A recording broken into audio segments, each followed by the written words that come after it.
Hey guys, what's up? I'm back with another video. Today I'm going to be analyzing one of my favorite stocks of all time, Microsoft, ticker symbol MSFT. With the stock market falling, I think now is the time to get prepared, do your research, and have a list of stocks ready that you want to buy. Now, I already own Microsoft, but it is still at the top of that list for me. I believe it's one of the best places you can invest your money for the long term to achieve consistent growth in both capital and dividends with very little risk. I'll be going in depth on their business model fundamentals as well as their financials, valuation, and the dividend to explain why this is such a high conviction stock for me. Don't forget to leave a like if you enjoyed the video today and subscribe for more content like this in the future. And Microsoft is an absolutely enormous company with a market cap of over 1.5 trillion, making them one of the most highly valued corporations in the world. Pretty much everyone watching this video will know what Microsoft is and what they do. Like Google and other tech giants, they have become household names, ubiquitous in our everyday lives. Microsoft is probably most well known for their Windows operating system, which has completely dominated the PC market since its inception in the mid-80s. As of September 2020, Microsoft Windows still controls over 77% of the global market for operating systems. More recently, Microsoft has become known as a cloud and artificial intelligence company, and these segments have become a larger and larger part of the business over the last several years and have been driving enormous growth for the company. In my opinion, this stock is such a safe bet for three core reasons. First, the business model is both reliable, diversified, and high growth. Second, the financial position of the company is extremely stable.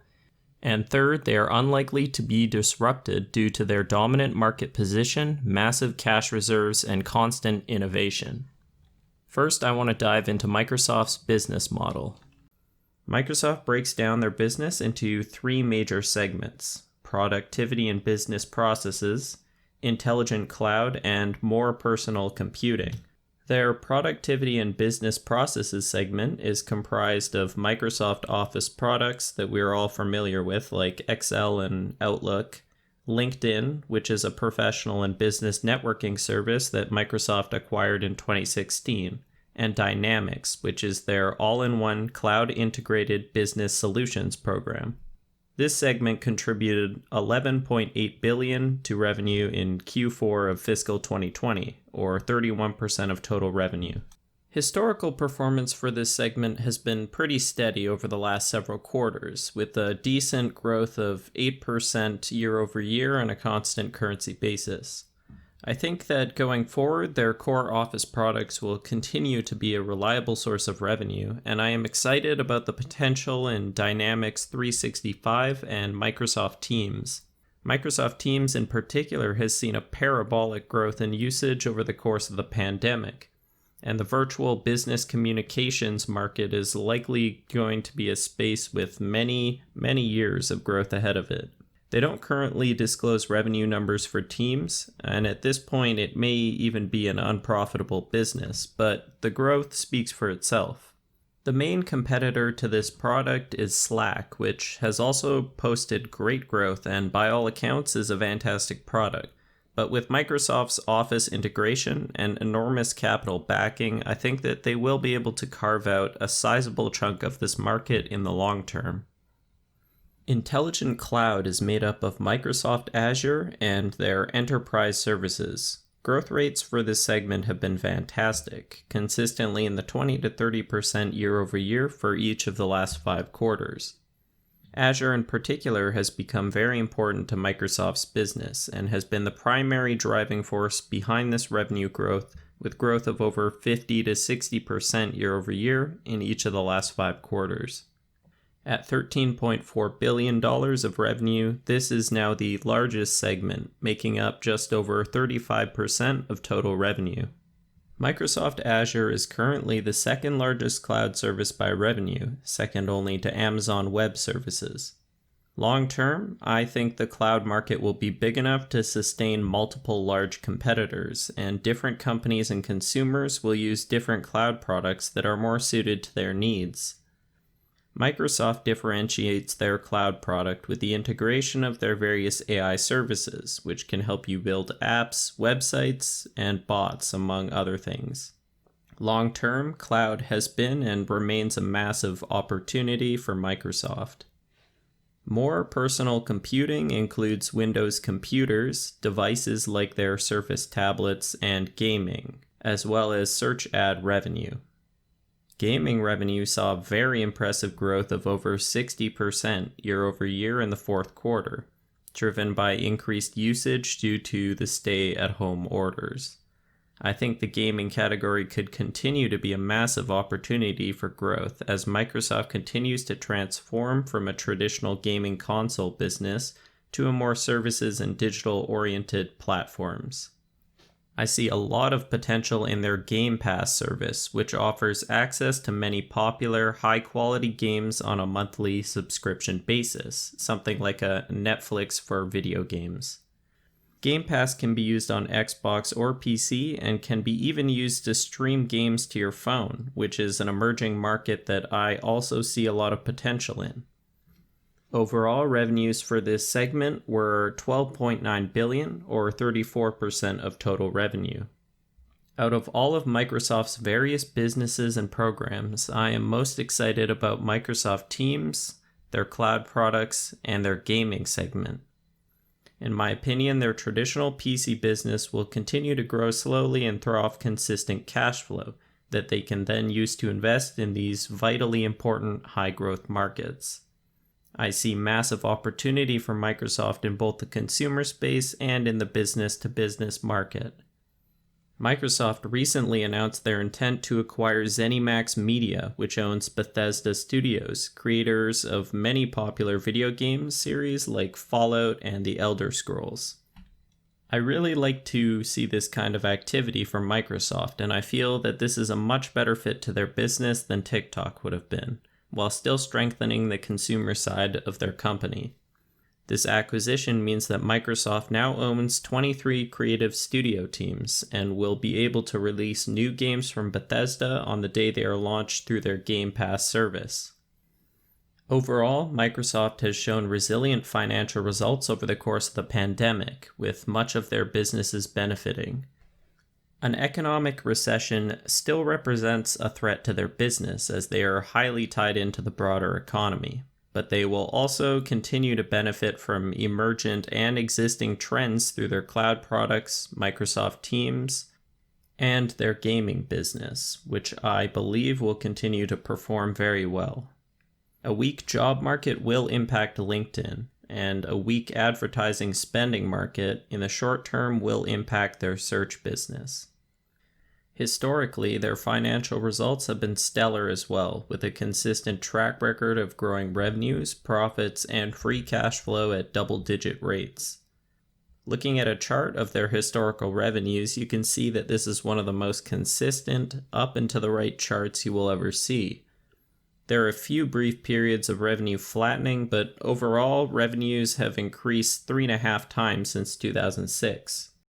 And now that we've looked at their financial results and business segments, I want to discuss this company's moat. Microsoft has had fantastic results historically and are still performing well. Analysts expect them to continue to perform going forward, but what really gives me confidence that this business will continue to outperform for decades to come is their moat. Microsoft is a diversified tech company, and I believe they hold a competitive advantage across their different business segments. On the consumer side, just the Microsoft brand alone holds enormous value. Consumers know and trust their brands. Windows OS dominates the global market with over 77% market share. Many of their services are on a subscription basis and have a very sticky business model. For example, once a company builds their entire business using Microsoft Azure, they're unlikely to go through the expense and complication of switching everything over to a competitor. Their Office products have a very similar business model. I also believe this company has innovation at its core. Any company needs to innovate to survive and thrive for decades in the fast-changing and extremely competitive tech world. They also have the size and scale to ensure that they remain in a dominant position for decades to come. Their balance sheet is a contender for the best in the world. Not only do they have $120 billion lying around in cash, but they are also one of only 2 US companies that still holds a AAA credit rating, the other being Johnson & Johnson. That means that their debt is currently rated as higher quality than even the US government. If they wanted to, Microsoft could take out tens of billions of debt at laughably low interest rates. And with their tremendous cash hoard, they could outright acquire most other companies without even needing to take out a penny of debt.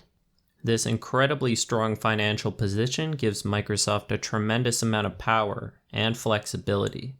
This is truly what I would call a fortress balance sheet, and combined with the value of their brands and their services and subscriptions business model, I believe it would be nearly impossible to disrupt or outcompete Microsoft without something drastic happening like regulatory involvement.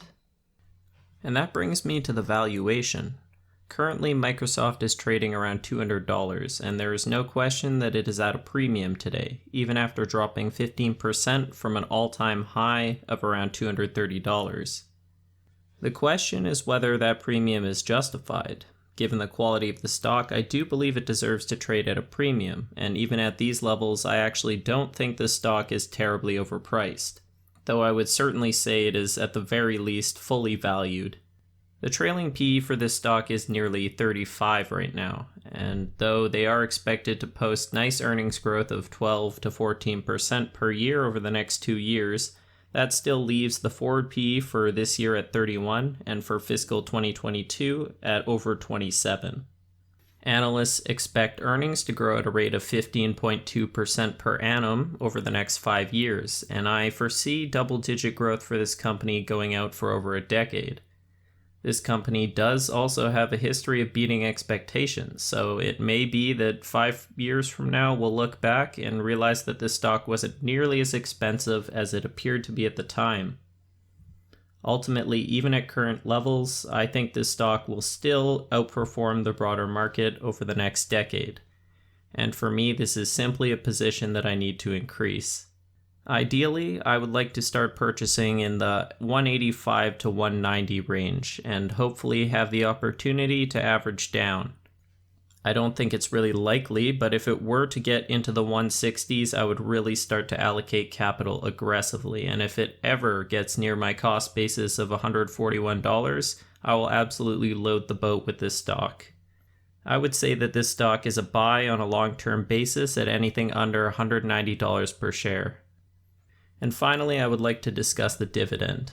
When most people think about investing in Microsoft, they aren't doing it for the dividend. And it's understandable. Right now, Microsoft pays a pretty insignificant yield, currently only a little over 1%. You certainly won't be paying any bills with Microsoft's dividend anytime soon. But I believe there is a lot to like about it. If you are a very long-term oriented dividend growth investor, I think Microsoft is actually one of the best stocks you could buy. In my opinion, this company will be able to continue to grow the dividend at least at low double-digit rates for multiple decades going forward. They've grown the dividend every year since they started paying it, except for in 2009 where they kept the payout flat for a year. However, after that, they quickly ramped up the growth, increasing their dividend over 50% over 3 years between 2009 and 2012. Historical growth rates have been extremely stable over the last decade, consistently in the range of 9 to 14% per year. At this rate of growth, your yield on cost would double roughly every 5 to 8 years.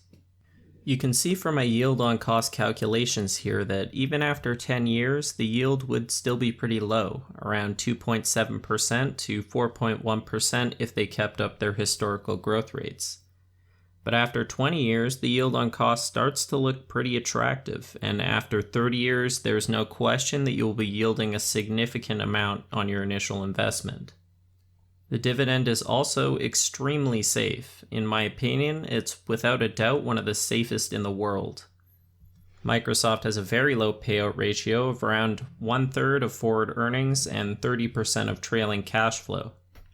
Combined with their highly reliable and consistent business model, extremely strong financial position, and potential for enormous future growth, this makes any dividend cuts extremely unlikely.